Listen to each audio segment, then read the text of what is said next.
Selamat siang Tribuners, bersama saya Molly, Anda sedang menyaksikan Breaking News.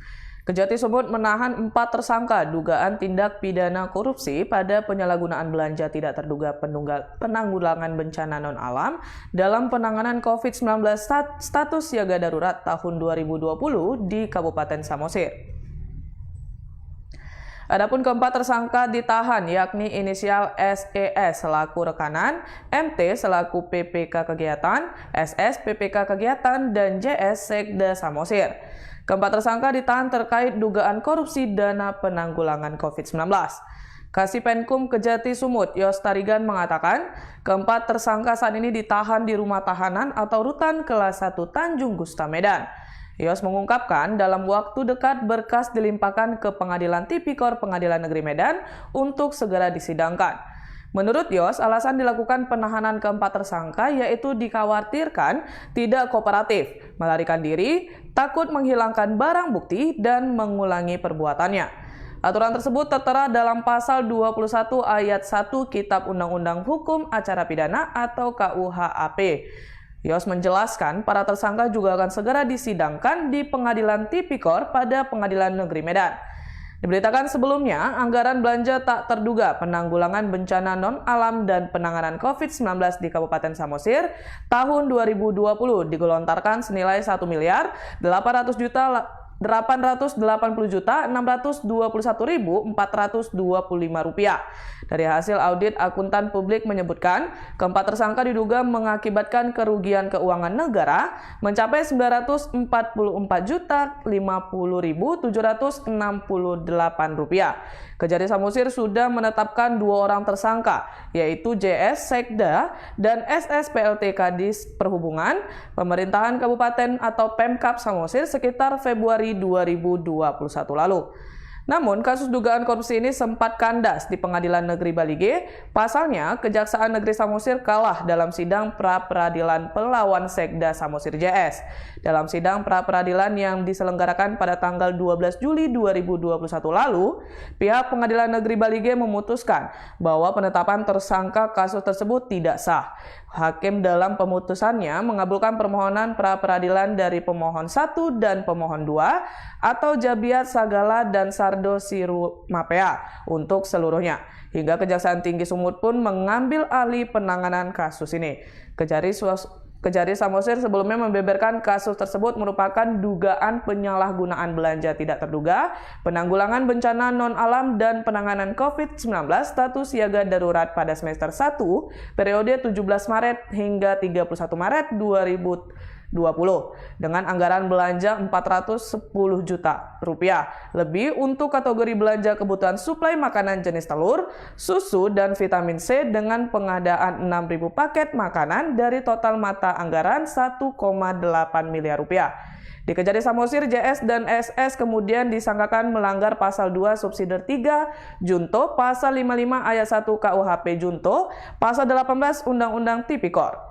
Dalam perkara itu, menurut Kejati Samosir, JS bertindak sebagai Ketua Pelaksana Gugus Tugas Penanganan COVID-19 Kabupaten Samosir dan SS sebagai salah satu dari 5 orang yang ditunjuk sebagai PKK atau Pejabat Pembuat Komitmen Pembelanjaan Suplai Bahan Makanan Penanganan COVID-19 periode 17 Maret hingga 31 Maret 2020.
Untuk perempuan itu, kan, saya mau sisa, lebih mengerti apa lagi.